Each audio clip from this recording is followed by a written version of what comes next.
leer el libro que tiene mucha más información que lo poco que no tenemos. Claro, porque la imagen no se ve bien. Esa es la ventaja de la virtualidad, que en vuestros monitores se ve mucho mejor. Ya, a ver, atentos. Y acá no me pueden escribir nada en el chat. Si les pregunto qué es neumonía, ¿qué me responderían? No, pero podemos hablar, doctora, normal. Sí, es cierto. No, dile. Creo que se escucha bien. ¿Que no se me escucha? Sí, se escucha, ¿o no? El problema es que no tengo, digamos, vuestros nombres. En cambio, en el Meet sí tengo los nombres.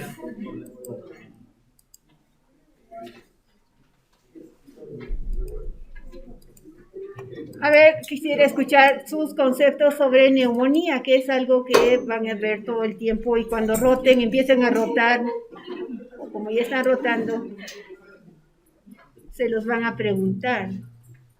A ver, Michelle, Alicia, ¿qué será neumonía?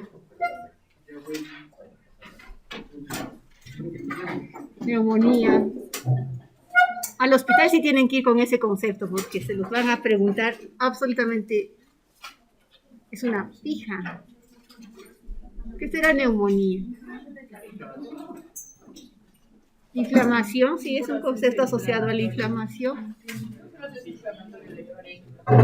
Pero de causa, en la mayoría de los casos, ya, infecciosa en general, ¿no? Porque no es, las enfermedades las pueden clasificar en infecciosas, en degenerativas, neoplásicas, congénitas. Entonces la neumonía entraría en el grupo de enfermedades infecciosas, las que vamos a ver el día de hoy. Pero para que tengan un concepto más amplio, hay muchas definiciones de neumonía. ¿Y ahora cómo se puede? No puede.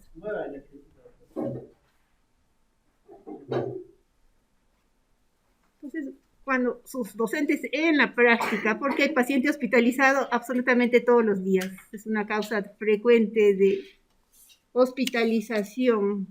Una buena respuesta es esta: infección aguda del parénquima pulmonar por uno o más patógenos. Pueden haber coexistencias, o sea, un paciente, por ejemplo, con COVID, puede sobreinfectarse y terminar con una neumonía bacteriana, es perfectamente posible. Entonces pueden coexistir. Incluso un paciente con tuberculosis también puede infectarse con otra bacteria y hacer una neumonía sobreagregada sobre una tuberculosis. Y después, como esto van a tenerlo a disposición. ¿Puedo abrir? Sí. Todo lo que haga. Pero no tienes internet. No tienes internet. Tu historia de borras. Mi historia. Se van a abrir. No. No queremos ver tu historial. Pero desde más allá se fue y te va a captar. No sé, voy a dejar sin Ya. En ese enlace van a encontrar muchos otros conceptos, definiciones de neumonía. Porque no solo lo que dice vuestro docente es lo que es. Hay diferentes realidades alternas en todo, absolutamente todo. Creo que eso es lo primero que tienen que aprender a dudar de lo que dicen vuestros docentes en general, no solo el mío. Porque cada sistema o cada organización tiene una definición diferente. Por eso para la Organización Mundial de la Salud es esa definición. Para el Sistema Nacional de Estados Unidos, por ejemplo, tienen otras definiciones. Y la que he puesto en la primera diapositiva es esta definición patológica, ¿no? Reacción inflamatoria aguda del parénquima con un infiltrado alveolar. Y así hay definiciones, incluso la del Harrison también se parece, porque hay inflamación, infección del parénquima pulmonar. Y cuando vean o cuando estén en el serum, por ejemplo, El programa de infecciones respiratorias agudas también tiene otra definición que es básicamente clínica, respiración rápida, fiebre en neonatos. Entonces, las definiciones pueden variar, pero para esta clase la definición sería infección aguda del parénquima pulmonar con uno o más patógenos.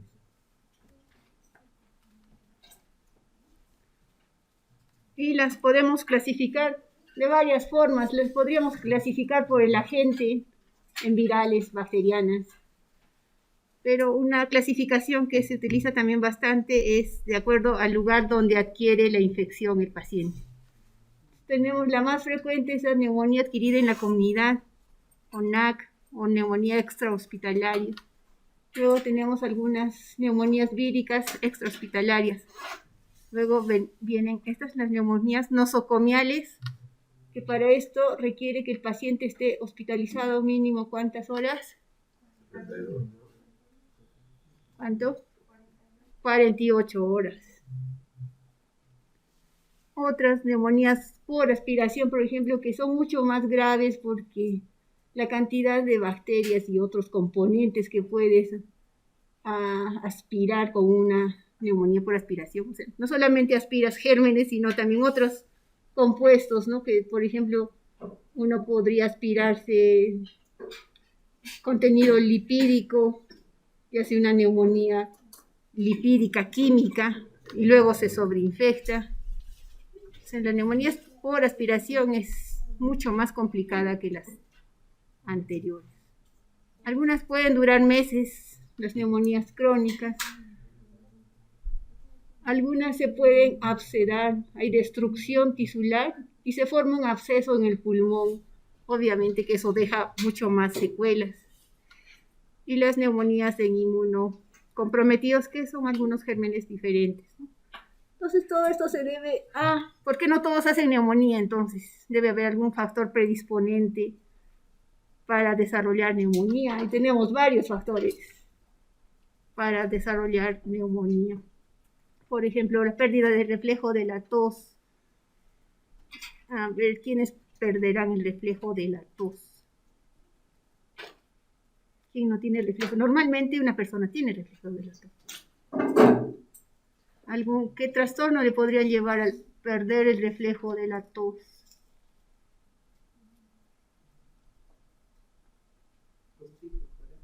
¿Los qué? Pacientes con TEC. Con TEC, traumatismo encefalocraniano, tienen compromiso del sensorio, ¿no? Entonces están inconscientes, a ellos le estimulan, le ponen un bajalengua o en la faringe y no va a tener ningún reflejo. Pacientes con daño neurológico tienen pérdida del reflejo de la tos. Lesión del aparato mucociliar. ¿Quiénes serán, por ejemplo? Los pacientes que ese correspondería al 1, ¿no? Pérdida del reflejo de la tos porque está sedado completamente, el paciente lo sedan como para que no luche contra el ventilador, así se expresan los sociólogos. Claro, si toman algún cáustico y parte de ese cáustico entra al sistema respiratorio, sí, podría dañar, haber una lesión directa del aparato mucociliar. ¿Qué otros pacientes tendrían lesión del aparato mucociliar? Porque normalmente recordarán el epitelio respiratorio ciliado, pseudoestratificado. ¿En qué casos podrían perder esos cilios? Que todos se mueven así como ordenadamente, en una sola dirección, sincrónicamente. Pero en algunos pacientes ya no hay cilios o se mueven de forma desordenada.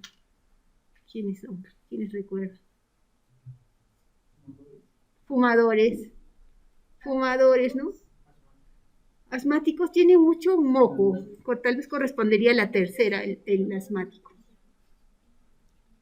Pero el fumador sí, ¿no? Ese fumador tiene alteración a nivel del epitelio, hace metaplasia, una metaplasia escamosa y pierde esos cilios. Entonces su epitelio, que debería estar recubierto por esos cilios, va a estar todo planito y ya no hay cilios que defiendan, porque los cilios tienen esa capacidad de barrer, ¿no? Barrer micropartículas que se aspiran.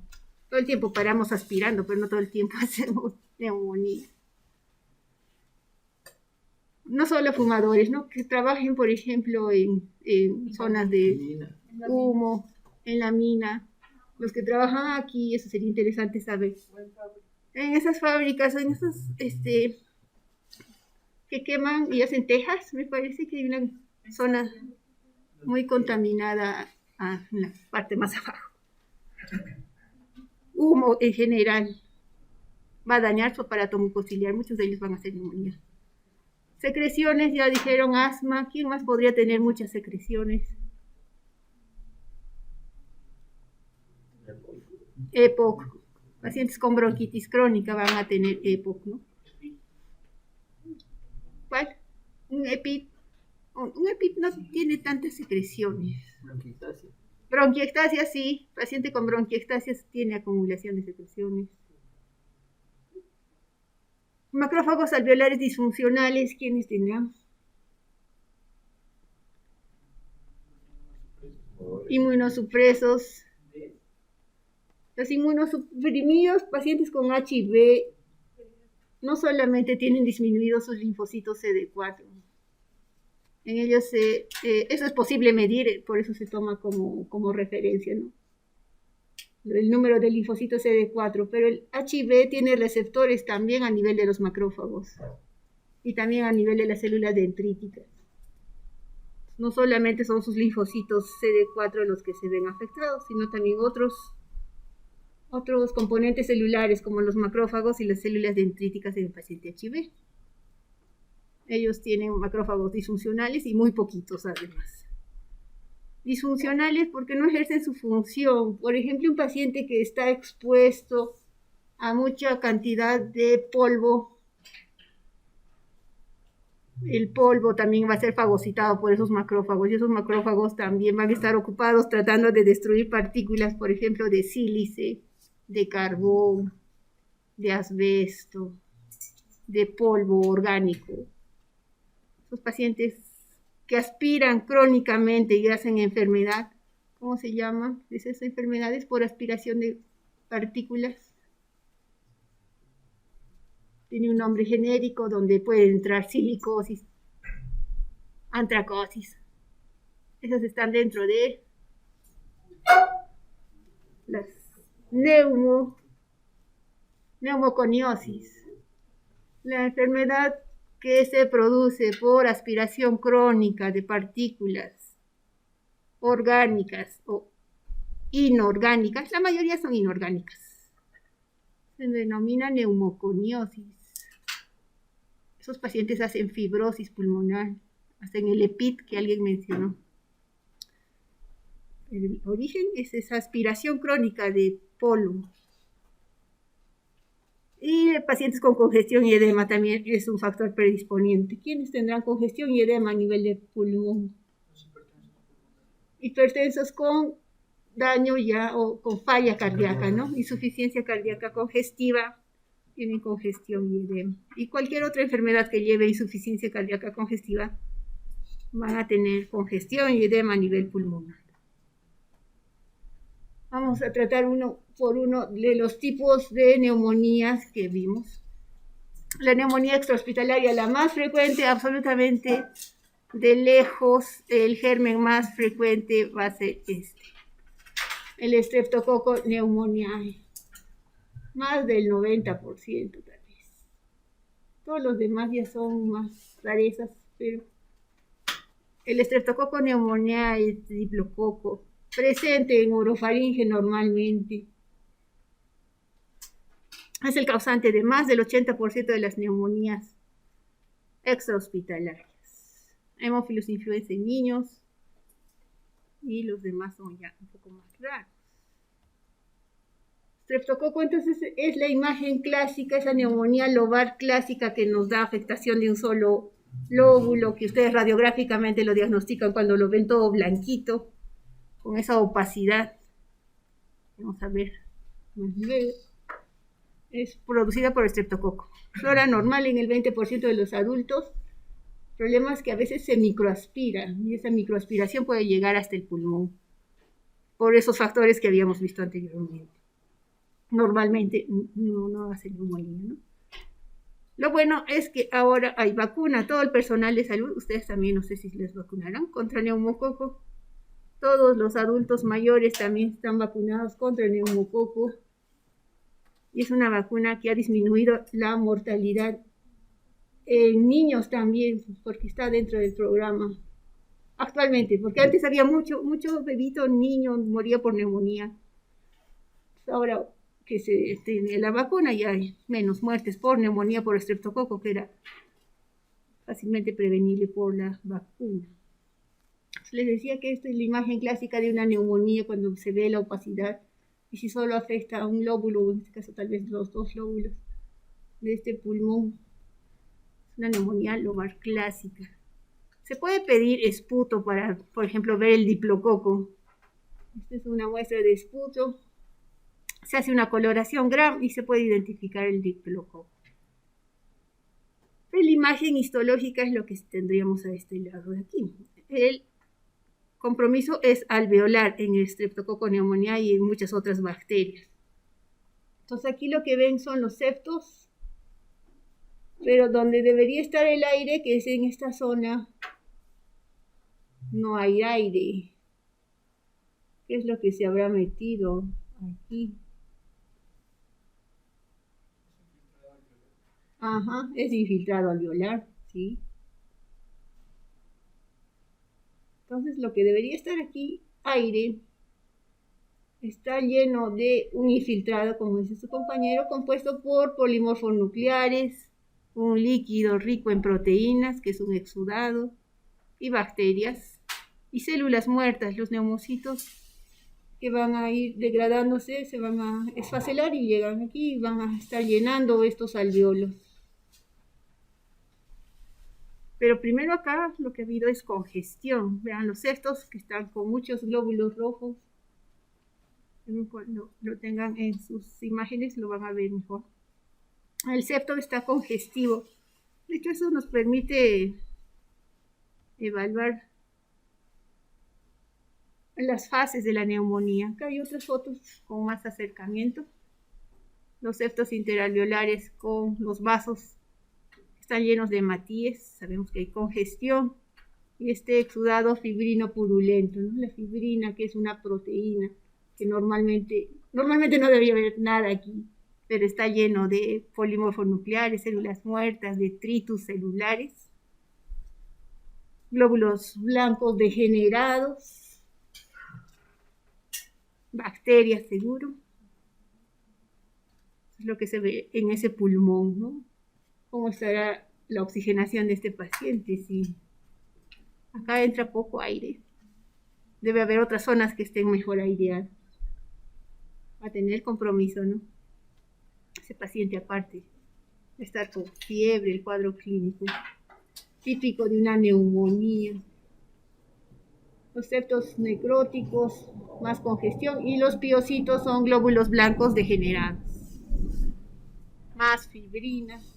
Este material amorfo medio rosado que ven aquí, esa es la fibrina. Entonces, todo el alveolo está lleno de ese material que normalmente no debería estar. Algunos otros casos raros, neumonía por hemófilos, más frecuente en niños, usualmente secundaria a estas otitis. Por eso es que en algunos niños les dan ya, tiene otitis y le dan su antibiótico. Puede complicarse con meningitis, celulitis, osteomielitis. Y la neumonía por hemófilos es la más común en pacientes con EPOC, o sea, con bronquitis crónica. El estafilococo normalmente también lo encontramos en la piel. Entonces, los pacientes que tienen alguna vía o se inyectan o no se siguen las normas de asepsia y se hace una vía sin el debido cuidado, se puede introducir a través de la piel el estafilococo. Y el estafilococo es bastante agresivo. Puede producir abscesos luego. El problema con los estafilococos. Las klebsielas más frecuentes en alcohólicos, forma abscesos también. forma de reconocerse con este esputo mucoide y espeso. Eso les decía de la morfología, ¿no? ¿Qué cambios se podrían ver en el pulmón en ese paciente con neumonía?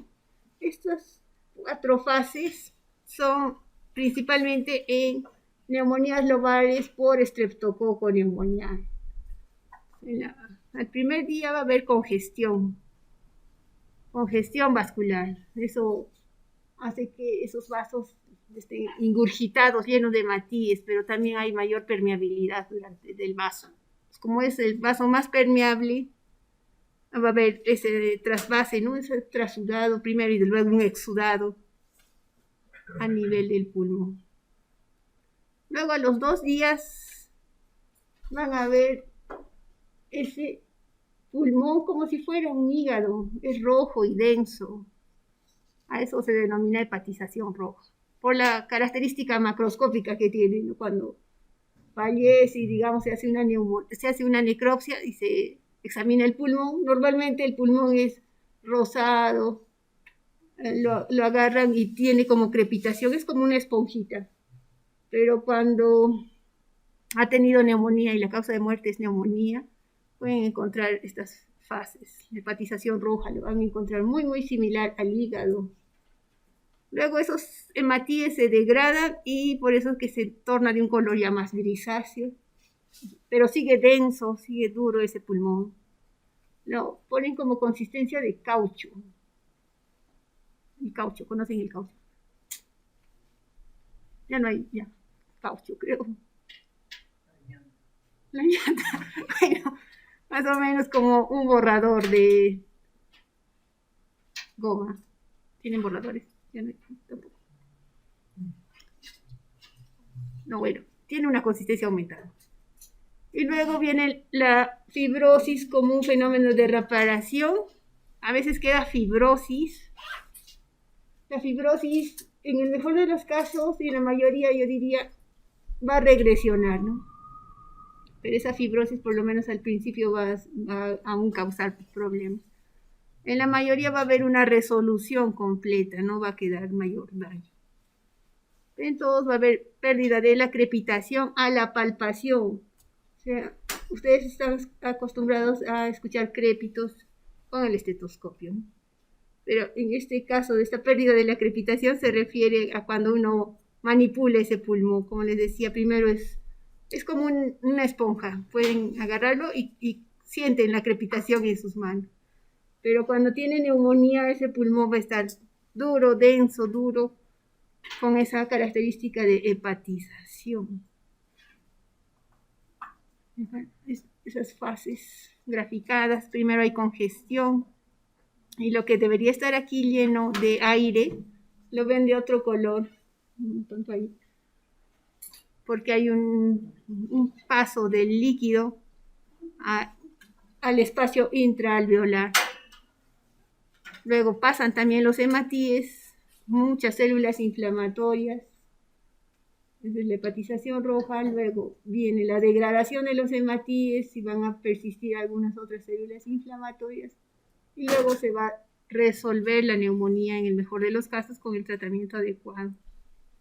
Tratamiento adecuado que debe bajar la fiebre en máximo 3 días. Si no baja en 3 días ya tienen que cambiar de antibiótico. Lo ideal sería hacer el hemocultivo para identificar el germen. Estas son muestras macroscópicas.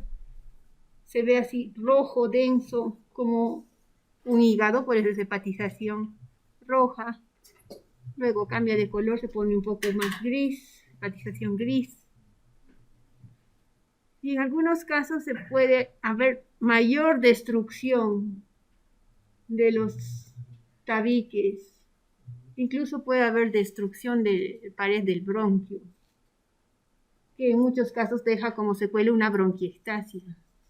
De hecho, van a haber muchos pacientes con bronquiectasia. Algunos de ellos serán secundarios a tuberculosis, otras secundarias tal vez a una neumonía. Neumonías a repetición en niños pueden dejar bronquiectasias. En este caso lo que se ve es la destrucción tisular y formación del absceso. Y dependiendo del germen, pueden ser grandes, pueden producir gas, se puede ver incluso como, a veces lo confunden como quistes hidatívicos y en realidad es un absceso, porque producen aire algunos gérmenes, gas, lo cual no es muy frecuente. Las neumonías víricas extrahospitalarias tan famosas, el COVID entrarían aquí. Pero hay otros gérmenes antes, en la era pre-COVID, que también causaban neumonías. Influenza, el virus de la influenza, por ejemplo. Luego tenemos estos otros virus también. Virus sincitial respiratorio, metaneumovirus, adenovirus. Otro que produce neumonía típica, micoplasma. Aquí los cultivos no son efectivos. Para cultivar un virus se requiere otra tecnología. Pero esto es, morfológicamente lo que se ve es diferente a las neumonías por bacterias. Las neumonías por bacterias, el compromiso es alveolar, ¿no? El alveolo es el que se llena de ese material purulento.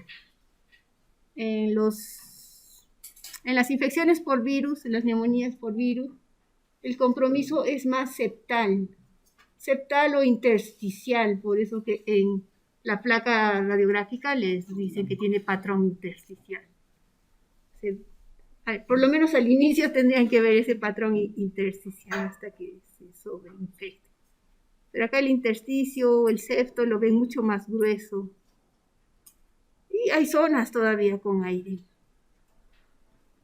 Esa es la forma de diferenciar por el compromiso. Mientras que en las neumonías bacteriales es alveolar, en las neumonías por virus el compromiso es predominantemente septal o intersticial. Y está compuesto por otro tipo de células. Ya no son polimorfonucleares como en las bacterianas, sino que son más mononucleares y linfocitos los que están aquí predominando. El infiltrado inflamatorio es diferente, por lo menos al inicio. Pero virus de la influenza que causaba también endemias, no pandemias, pero bueno. Lo bueno es que se generó también la vacuna cada año varía de acuerdo a la identidad de la cepa que esté en ese año, ¿no? Con los H1N1 hay muchas variedades, porque al igual que el COVID puede mutar o hacer variaciones del virus, ¿no? Por estos dos mecanismos de desviación antigénica y desplazamiento antigénico. Las cepas nuevas que van apareciendo, felizmente hay vacuna para cada cepa.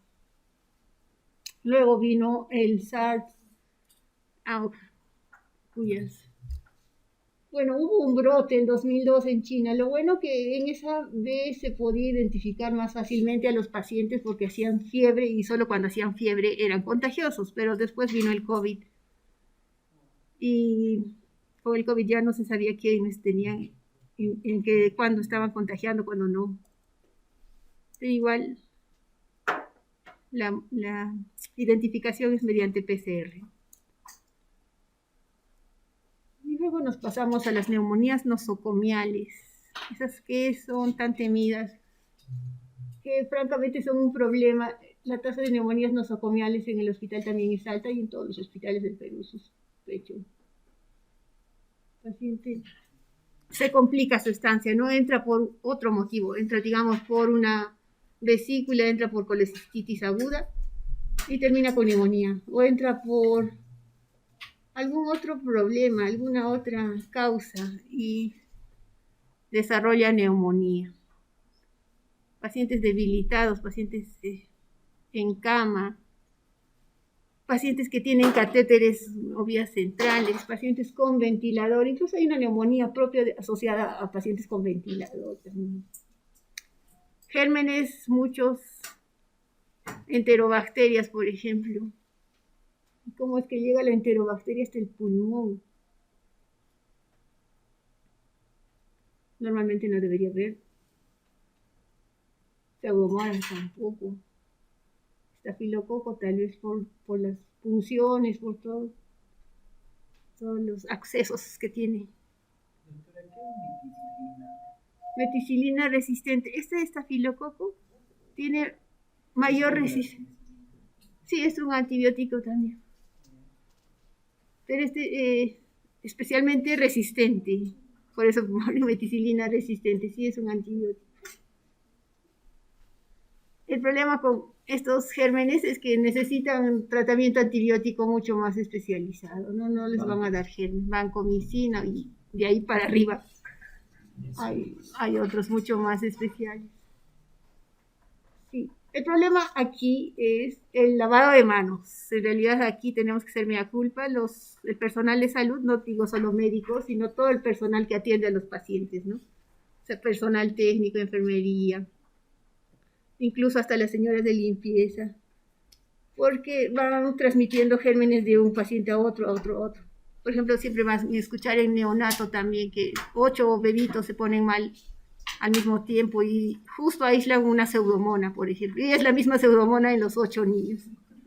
¿Qué pudo haber pasado ahí? Alguien que no se lavó las manos, alguien que con el mismo guante atendió a los 8. No se puede identificar a quién, pero se sabe que es el lavado de manos una medida especialmente importante y disminuye la tasa de neumonías nosocomiales solamente con implementar un lavado de manos estricto. Eso está comprobado. Incluso también está comprobado la ropa que uno lleva. O sea, no, en neonatología, por ejemplo, pueden entrar solo con mandilón que solamente se utiliza ahí. En otras áreas, bueno, el problema es que uno va con su mismo mandil de área en área, entonces va llevando el germen por aquí y por allá.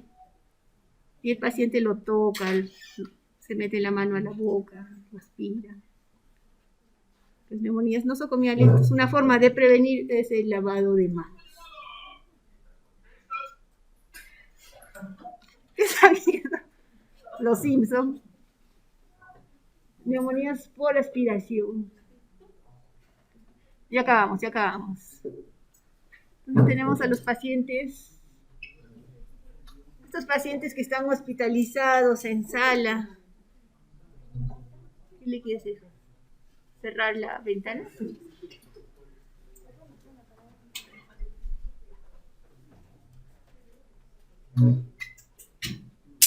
No se puede.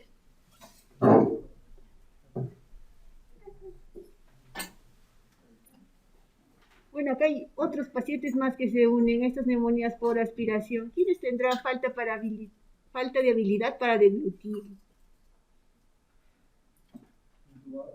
Paciente entubado. ¿Sí? Parálisis de nervio.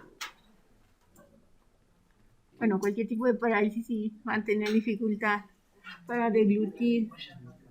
Pacientes con miastenia gravis, por ejemplo. Pacientes con Parkinson avanzado. Uno aspira y ¿a dónde creen que se vaya por gravedad? Lóbulo, pulmón derecho, pulmón izquierdo.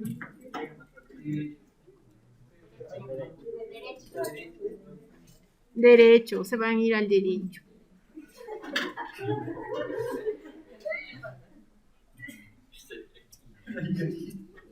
¿A dónde? Bueno, o a los lóbulos superiores del lóbulo, a la porción superior del lóbulo inferior. Y tenemos estos gérmenes también. Porción superior, entonces el paciente está hospitalizado, es una radiografía en decúbito. Y los abscesos secundarios, aspiración, émbolos sépticos, incluso neoplasias o por contigüidad. Tenemos igual. Entonces, ¿cuáles serán los componentes del absceso? Ya hemos visto esta imagen. ¿Qué habrá dentro del absceso? Pus. Y la pus está compuesta por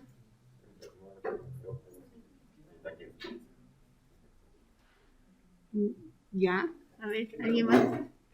¿De qué está compuesta la pus? Bueno, o ese contenido de ese absceso. Exudado. ¿El exudado qué es? Líquido rico en proteínas. ¿Qué más? Piocitos, que son glóbulos blancos degenerados.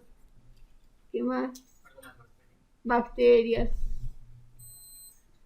Células muertas. Y tenemos también las neumonías crónicas que duran meses.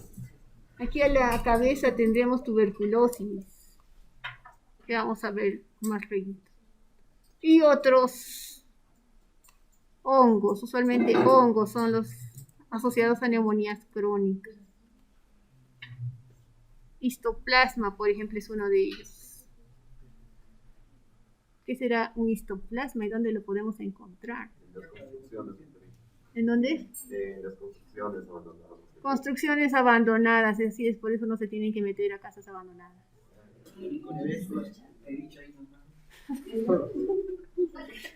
Pero son casas abandonadas, por ejemplo, en Quillabamba. Zonas húmedas y calientes donde haya muchos pájaros y murciélagos. Aquí no hay murciélagos. No creo. Bueno, donde están los murciélagos. En zonas abandonadas sí van a encontrar murciélagos, pero no sé si a esta altura. Pero en el campo sí he visto. En Cusco, su ciudad. Creo que no. En Puerto. Sí, porque la mayoría de los murciélagos realmente son fruteros, comen fruta. Son muy pocos los vampiros. Bueno, simula una tuberculosis porque igual van a haber granulomas, nódulos, igual va a tener fiebre, pérdida de peso, lo confunden con tuberculosis y al final era una histoplasmosis. Se ven granulomas, igual que en la TB, y lo que se ve es el hongo, se puede ver en la biopsia. A veces hacen también ganglios y podemos encontrar, tienes una neumonía y tiene un ganglio aumentado. Extirpan el ganglio, se hace el análisis patológica y se puede observar los histoplasmas que miden 3 micras, son pequeñitos. Pero esto está lleno, es un macrófago que fagocita muchos histoplasmas y tiene esta capsulita alrededor, un halo claro alrededor de ese núcleo, el histoplasma capsulato. Otro hongo, Blastomyces, que tiene esta forma, es raro. Coccidioidomicosis, es raro. Aquí en Perú, en Sudamérica, tendríamos que escribir paracoccidiomicosis. Ese sí lo hemos visto, hay muchos casos. Paracoccidiomicosis. Igual da granuloma. Son estos hongos. Y un granuloma se ve así, es una formación redondeada, recordarán en sus clases de patología general cómo se ve un granuloma. Entonces, tiene esta forma redondeada con células gigantes. Estos macrófagos son macrófagos activados, epitelioides. Hacen fibrosis alrededor de este granuloma. Y esos hongos son fáciles de ver, son relativamente grandes, se pueden observar.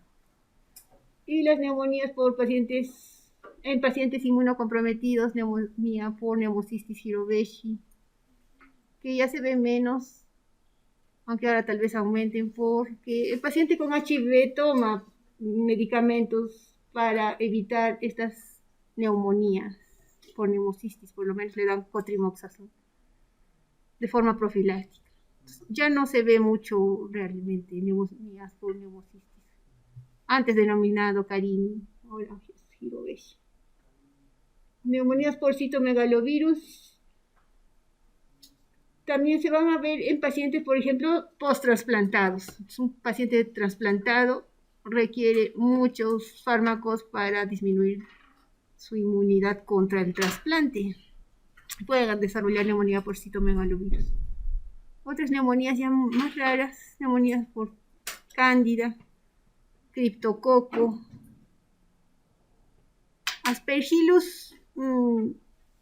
Está en algunos, bueno, en esta bibliografía del Robbins lo ponen como inmunocomprometido, pero nosotros se ve aquí en nuestro medio paciente con bronquiectasias que hace aspergilomas, por ejemplo. El paciente tiene esas cavidades, cavernas, lo que haya quedado por su tuberculosis o por algún otro proceso destructivo, por ejemplo, un absceso pulmonar, deja una caverna y esa caverna se sobreinfecta, dentro de la caverna crece el aspergillus y forma un aspergiloma, una colonia grande de aspergillus. que son muy bonitas de ver al microscopio, por cierto. Pero no, dan mucho problema porque da al paciente hemoptisis y otros problemas. Bueno, este es el alveolo. Y dentro del alveolo está este exudado algodonoso, que es lo que clásicamente se describe en neumonía por neumocistis carini, y se hace una coloración especial con plata para ver al neumocistis.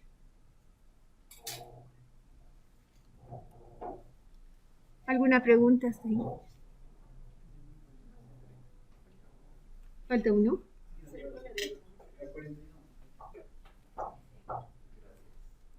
Gracias. De blanco. Jesús. La vuelta.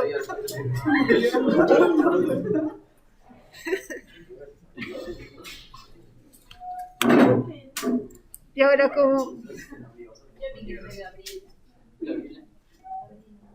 necesitamos ver otra. Lo guardo, pero otra diapositiva. A tuberculosis. A ver, ¿la comparte? Pero ¿cómo lo puedo poner para que no lo muestre? Ah, ya. ¿Cómo es que Póngalo acá. Le pone acá. No van a compartir. Y acá ponga. Por ejemplo, ¿qué amparo? La Universidad Andina, pone acá y pone.